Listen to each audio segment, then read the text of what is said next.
welcome back to another episode of Time Out with the Sports Doctor podcast.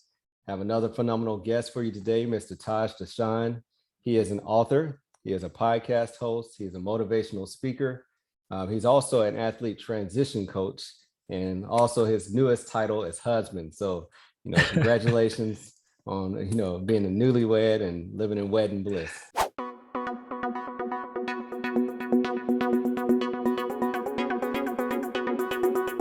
Are you interested in real estate? Are you tired of hearing about all the money that your friends and colleagues are making from their investments, but you don't know where to start? Don't worry, I got you. We are teaming up with Dr. Ronnie, Shalev, and Shalwin Properties to equip you with the tools you need to feel empowered about your investments. So how do you get involved? Do these three things. First, go to my website at Dr.Derrick, thesportsdr.com, and click on the sponsor link for Shalwin Properties. This will give you access to a free webinar, as well as the ability to have a discovery call with Dr. Ronnie Shalev. Also follow her on social media. And stay tuned for more helpful tips coming at you on Money Mondays. Now, back to the episode.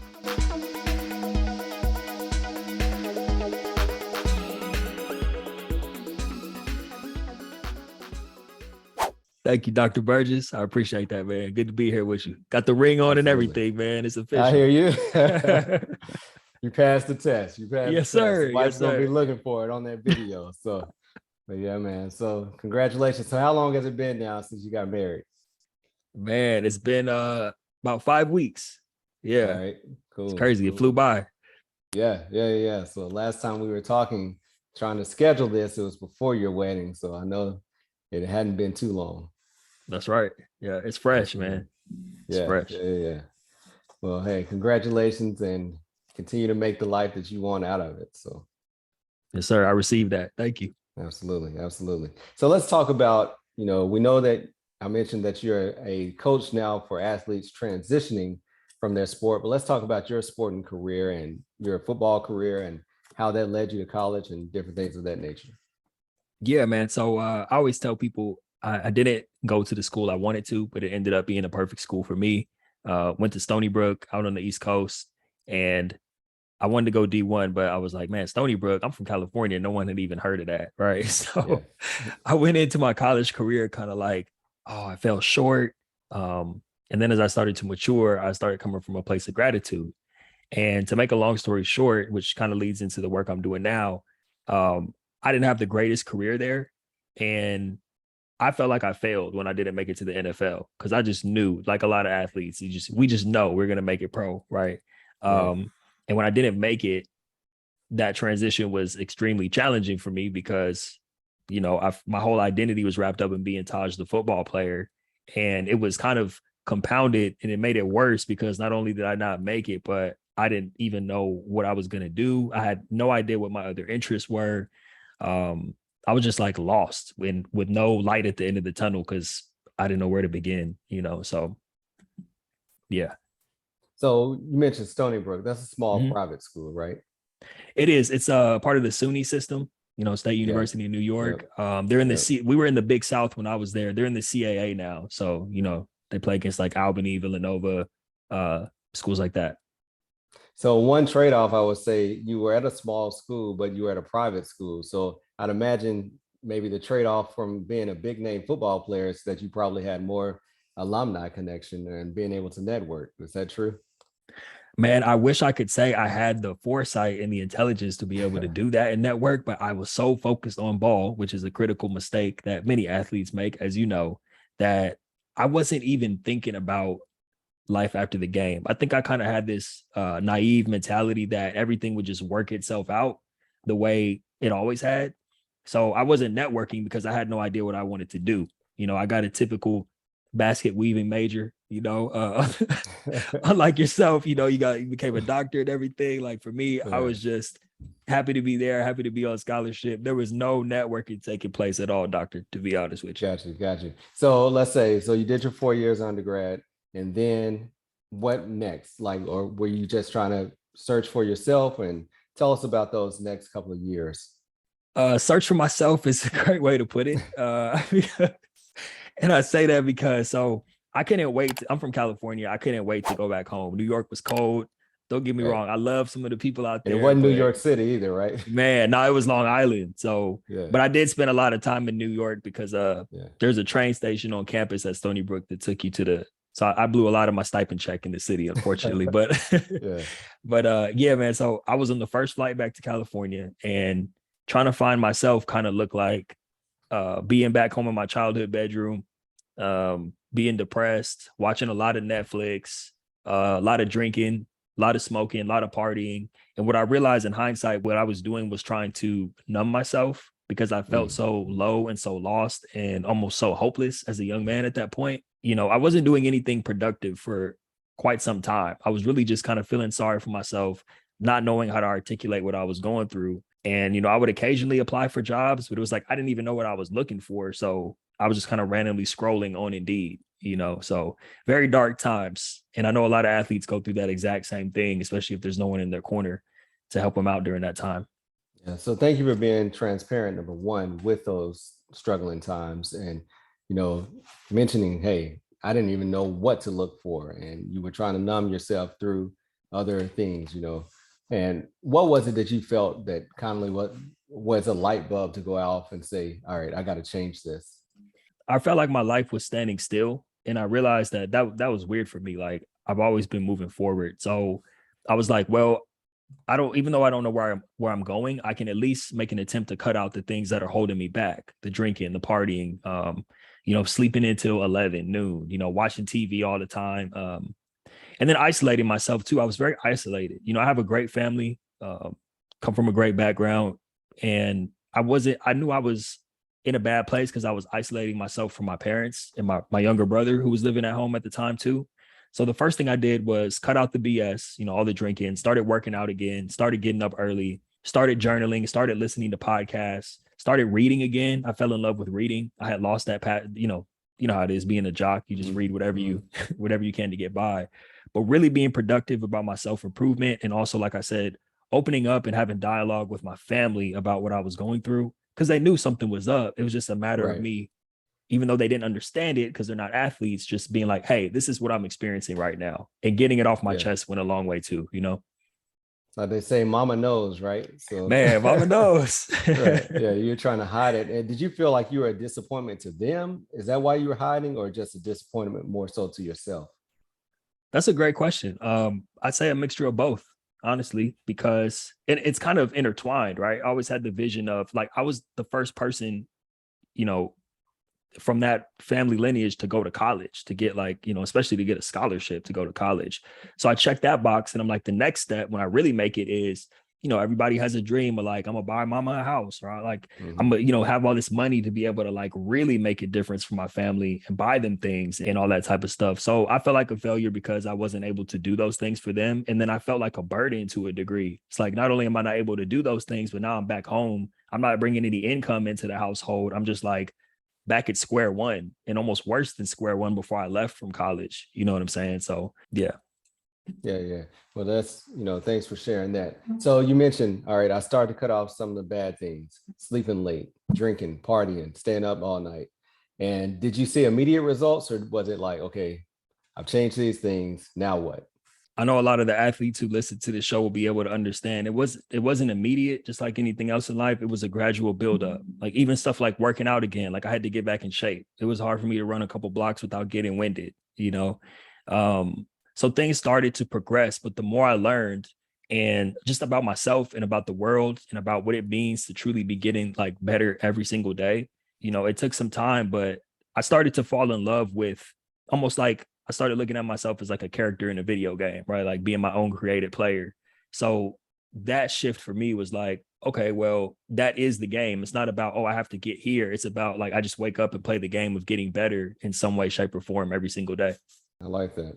So now that you're a coach, do you use yourself as an example? Did you write kind of your playbook, your coaching strategy based off your own lifestyle, or what was your approach to that?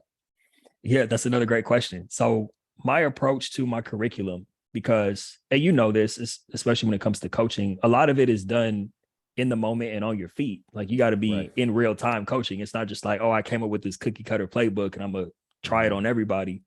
But as a coach, I did want to have some type of framework that I use to help these athletes transition.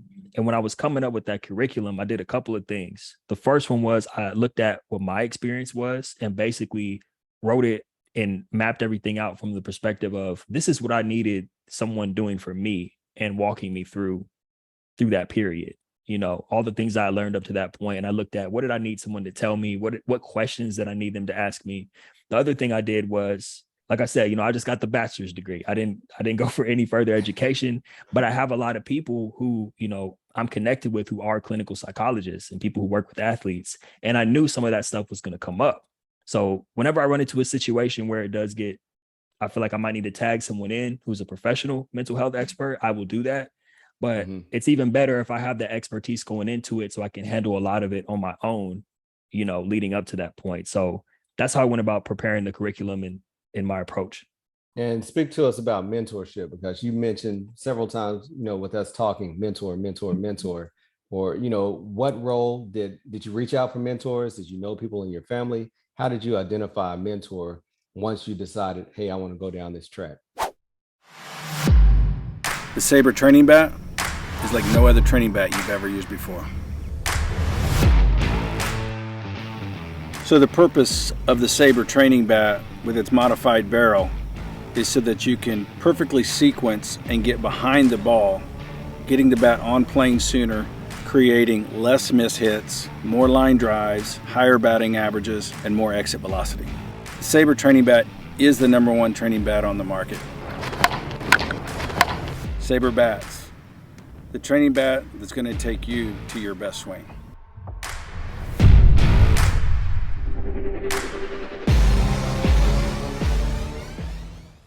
So when it comes to working in the athlete transition space specifically, at the time, and this was early on, this was like 2017 going into 2018 when I started doing this work, there weren't a lot of people. I mean, there's not a lot of people today doing it, but even back then, really the only two people I found were Derek Furlow, who we both know, who was at the conference, and then Jonathan Orr, who's the founder of ATS. And I do a lot of work with his organization as well now. I found both of them just searching for like athlete transition and trying to see what came up. And those two individuals really stood out to me. So I reached out to them on LinkedIn. They really felt my heart and my passion for doing this type of work. And I was blessed that they were willing to have a conversation with me and kind of help me lock in what I wanted to do and do it my own way, a way that was true to me, because we all have the same underlying mission. So, you know, that's something I preach today. Like, go find people who are doing what you already want to be doing. Absolutely. And connect with those people, get on their radar, ask them for advice, you know, and add value to them if you can too. Sure. So, right. Not only what they can do for you, but how can you help advance their project or whatever they have going on. So I think, and you can always add value. You might not think so, but sometimes you can bring that one piece that they need, you know, to advance their project or their platform. So always think about what can I do for this person more so what can they do for me? That's exactly it. Yeah. So, you know, you have been successful at something that I still see as a mountain in front of me, and that's becoming an author. So you published how many books now? So there's 2 out, and there'll be 1 or 2 more before the end of the. So basically by first quarter next year, I'll be a 4-time author. Nice. So one of them is Thrive After Sports, right? But you got yes, the nice glowing light behind you. So Thrive After Sports. And then yes, sir. The other book is a combo book. So tell us about Athlete to Entrepreneur. Yeah. So Thrive After Sports, this is the first book. That's me on the back with the bald head shining right there. For those of you guys watching on video. Well, give us a quick synopsis of what that book is about. Everything I do, like I said, the coaching, the podcast, Thrive After Sports, the book. This is not, I always tell people, this is not my life story. I know I'm on the cover, but you know, the subtitle is it's Thrive After Sports, helping athletes dominate the game of life. So when I wrote this book, I wanted it to be used as a tool, right? Nobody cares. No one wants to pick this book up and be like, my name is Taj. I was born in Pasadena in 1991. Like, nobody cares about any of that. This is like a book that you can pick up, and by the time you put it down, you'll have moved through the transition and have a clear direction for where you want to go and be executing it. So it's like my book, my coaching program in book format, my podcast in book format. That's how I look at that. Nice. This book, Athlete to Entrepreneur, this is a collaboration book. This is myself and 20 other former athletes turned entrepreneurs. My goal with this was like, there's so many people, and everybody keep an eye out for Dr. Burgess being in a future volume of this, because like there's so many dope people out there in the world like you and I, who are former athletes, who are entrepreneurs, who are doing great things, who are giving back. And I wanted to create a project. I was on my DJ Khaled, like, how can I bring a bunch of people together who are doing great things, and we all create one product? And it's great because whoever picks up the book, they get a bunch of different stories, a bunch of different people doing cool things. And it also helps spread the word about what we're doing, because someone might buy the book from myself or one of these other 20 authors. And anytime someone does that, they get exposure to all these other cool people. So no matter who you buy the book from, you're getting 20 other people who are doing great things, Man, I think that's so awesome because, many times in medicine, they'll have a review book, right? And the review book will have multiple contributors talking about, knee, shoulder, meniscus, ACL, whatever. Everybody comes with their specialty. But to do that for sports and the transition for sports, I think it's so awesome. It's such a great idea, and to have that many people on one cover. I mean, I'm going to buy the book just because I see that many faces on the back of the book, right? That gives it credibility right away. So I think that's an awesome idea. And yeah, I definitely look forward to volume 2 and, being able to contribute any way that I can. So that's an awesome idea. Yes, sir. Would definitely love to have you. And that's a great point you bring up with the review books. I never thought about it like that before. I got to give credit to my mentor. He's the owner of Self-Publish in 30 Days. He had the idea. He's been doing collaboration books for years. And so when I came on board to help other athletes tell their stories, he was like, hey, you should do something like this. What do you want to do? And I was like, well, I'd like to do a collaboration of people like myself who are athletes turned entrepreneurs to show that next generation of athletes coming up behind us. Like, you don't have to be Magic Johnson. You don't have to be LeBron James. You can go to a school, that a lot of people haven't even heard of, like me, and not even have played on the professional level and still do great things in the world. So that's another mission behind that book, Yeah, absolutely. And talk about that relationship, mentor to mentee, right? So you have a mentor, you also have mentees. But when you have a mentor or when you have a mentee, you're able to stand back and see them in a different light or a different perspective. And many times you can see the talents, abilities, qualities, whatever they possess that they haven't even discovered yet. So talk about how your mentor has sold into you and taught you things about yourself that you didn't know. I'm fortunate to have a lot of great mentors, but I mean, I really couldn't have summed it up better than you said it. It's like a mentor, any mentor that I have in my life is able to identify blind spots, things that I'm not seeing. And that's the great part about a mentor, because someone has to choose you as their mentee. And in order for someone to want to mentor you, that means they see a part of themselves or they see something in you that you do not see in yourself. And so just having someone who sees you as bigger than you are and can give you like practical tools to help you get there, that's priceless. I mean, I could go into it, but that's the best way to sum it up. But like business, how I am with people, how I treat myself, how I think, a lot of those things have been breakthroughs for me that came from mentors, Absolutely. So, man, you're doing awesome work. Number one, you're inspiring others to tell their own story, which, everyone has a story, but everyone doesn't share their story. Most people probably don't share their story more so than those that do. So I think that the way that you're able to inspire others and coach others and teach them the process, now that you've gone that path, 4 books, now you're an expert, right? And now you can sit down and break down the game, just like breaking down film, and the game slowed down now for you. The tips, the tricks, the blind spots to be able to show other people how to become authors. So I think that's excellent. Thank Especially you, breaking the stigma that, for Black males, athletes, whoever, that we don't read, right? Right. It's 2 Black male. That's a great point. Black folks and athletes. Yep. That's another. Yeah. And you know what? I'm excited for the day when I could congratulate you on your first book, because I know it's coming. I know it's cooking over there. Right. My wife would be glad to hear you say that, Yes, sir. All right. So on Time Out with the Sports Doctor, this is your final timeout. So I'm going to steal something from you and ask you, to kind of explain your philosophy about transitioning, helping an athlete transition from the playing field to the workspace or being an entrepreneur or whatever. So I know that some of the things that you ask a person is, number one, who am I now and what do I want to become? So explain that philosophy to us. Oh man, that's a great. I love that you picked that one. That's my favorite one. I look at it as myself included. A lot of athletes, when we're done playing, that's the big question: who am I now? What value do I have to bring to the world? And there's a sense of powerlessness that comes with that, where you're just like, because you're asking yourself, but you're asking other people, who am I without my sport? And so focusing on who do you want to become instead of who am I now puts the power back into your hands and gives you creative control over your own life. And I always say, like, clarity has to be cultivated. So when you say, who do I want to become? At that point, you're cultivating clarity. And the more you ask yourself that question, that's the question that we should all be asking ourselves every single day, no matter how successful we are, is who do I want to become? Like I said, because that puts you in the driver's seat of your own life and helps you put yourself in the position that you ultimately want to be in. That's the best way I could explain that. Yeah, no, I love that. I love it. But man, thank you for sharing with us. Tell the audience how they can follow you, how they can hear more about your books, how they can buy your books, or be in your coaching program. Yeah. So first of all, I want to say, Dr. Burgess, thank you, sir. It's been great to have connected with you. I can't believe we were both at that conference in Atlanta and somehow walked right by each other. Yeah. It was a lot going on, but I'm honored to be on your show. Thank you for all that you do. I'm excited to keep building with you. This has been a lot of fun. For those of you guys listening, you can tap in with me at tajdashaun.com.